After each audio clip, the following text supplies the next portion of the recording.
नमस्कार। Study academy channel पे आपका स्वागत है। Welcome to Study Academy. दोस्तों, इस वीडियो में हम बात करेंगे भारतीय संविधान की अनुसूचियों के बारे में, जो कि होता है शेड्यूल ऑफ इंडियन कॉन्स्टिट्यूशन। पूरा विवरण से मैं आपको बताऊंगा इस वीडियो में डिटेल के साथ। वीडियो को अंत तक ज़रूर देखिएगा। इंडियन पॉलिटी का ये टॉपिक है और पॉलिटी भारतीय राज्य व्यवस्था से और भी टॉपिक इस चैनल पे हैं। एक प्लेलिस्ट है, उस प्लेलिस्ट में आप देखिए पॉलिटी के सारे वीडियोज़। और किसी भी परीक्षा के लिए तैयारी कर रहे हैं तो स्टैटिक जीके और करंट अफेयर्स के लिए चैनल को सब्सक्राइब जरूर कीजिएगा। वीडियो को एंड तक जरूर देखिएगा। तो चलिए शुरू करते हैं। भारतीय संविधान की अनुसूचियां, शेड्यूल ऑफ इंडियन कॉन्स्टिट्यूशन। तो पहले इसके बारे में हम देखेंगे कि विवरण है क्या। वर्तमान में जो भारतीय संविधान में ये कुल 12 अनुसूचियां हैं। पहले ये 8 था, बाद में संविधान संशोधन के बाद 4 जोड़ा गया। तो जब मूल संविधान में कितने अनुसूची थे, शेड्यूल्स थे? 8 शेड्यूल्स थे, ठीक है। अब वर्तमान में कितने हैं? 12, क्योंकि संविधान संशोधन के बाद 4 को और जोड़ा गया। तो 8 + 4 हो गए 12। तो वर्तमान में कुल 12 अनुसूचियां हैं। अनुसूचियों का संबंध बहुत चीज़ों से है, जैसे क्षेत्र है, देश के राज्य और यूनियन टेरिटरी, राज्यसभा की सीटों का आवंटन, अनुसूचित क्षेत्र और जनजातियों के प्रशासन और नियंत्रण, केंद्र सरकार राज्य सरकार के भी शक्तियों का वितरण, उच्च पदस्थ अधिकारी के परिनिधियों और विशेषाधिकारों का भी वर्णन। ये सब कुछ किसमें होता है? अनुसूचियों में होता है, शेड्यूल्स में होता है, ठीक है। जैसे होता है ना भाग, अनुच्छेद, भाग और अनुसूची, आर्टिकल्स, पार्ट्स और शेड्यूल्स, इस तरीके से बटा हुआ है। तो अनुसूचियों का संबंध आप जानेंगे कि किस किस चीज़ों के लिए होता है।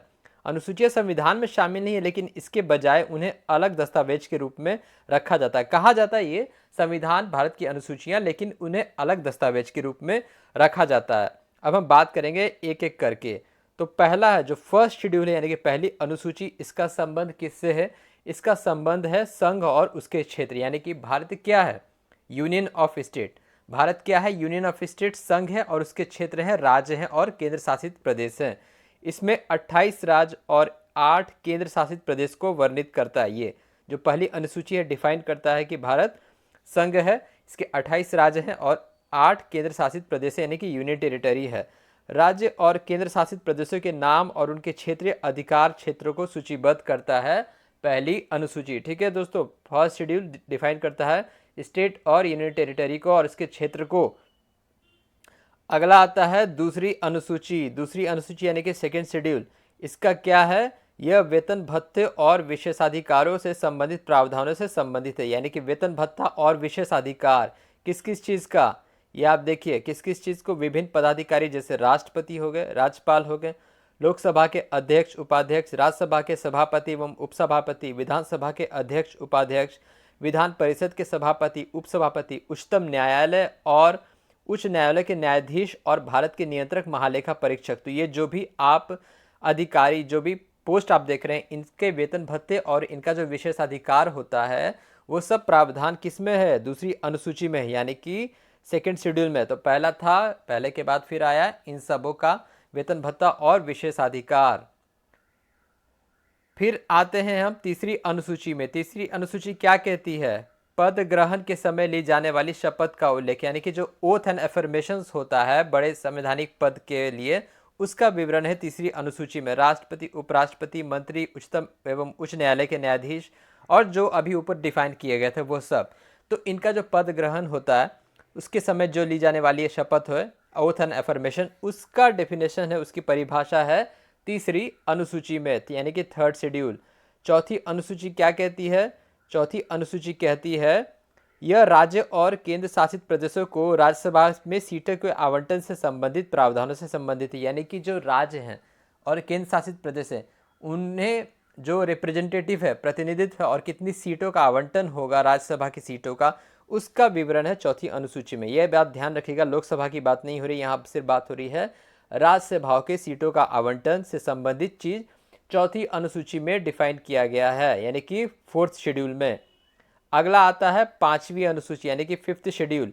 इसमें विभिन्न अनुसूचित क्षेत्रों और अनुसूचित जाति और जनजाति के प्रशासन और नियंत्रण के बारे में उल्लेख है। यानी कि जो फिफ्थ शेड्यूल है, ये अनुसूचित क्षेत्र और अनुसूचित जाति जनजाति के प्रशासन और नियंत्रण से संबंधित रखता है हमारा पांचवी अनुसूची, यानी कि फिफ्थ शेड्यूल। छठी अनुसूची क्या कहती है?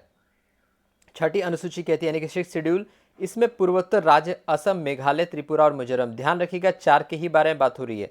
असम, मेघालय, त्रिपुरा और मिजोरम के जनजाति क्षेत्रों के प्रशासन से संबंधित प्रावधान है। तो पांचवा क्या था कि सभी का था प्रावधान, लेकिन छठा में क्या है, सिर्फ पूर्वोत्तर राज्य के 4 राज्य असम, मेघालय, त्रिपुरा, मिजोरम के जनजाति क्षेत्रों के प्रशासन से संबंधित प्रावधान है छठी अनुसूची में, यानी कि 6th शेड्यूल में।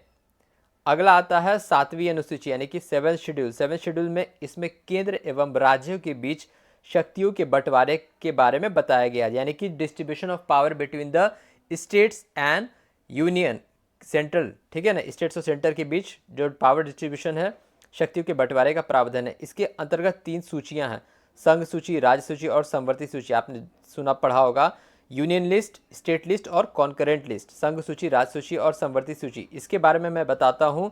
संघ सूची क्या होता है, यानी कि यूनियन लिस्ट, इस सूची में दिए गए विषय पर केंद्र सरकार कानून बनाती है। वर्तमान में इसमें 98 विषय हैं, 98 विषय हैं संघ सूची में, ये सब नंबर आप याद रखिएगा।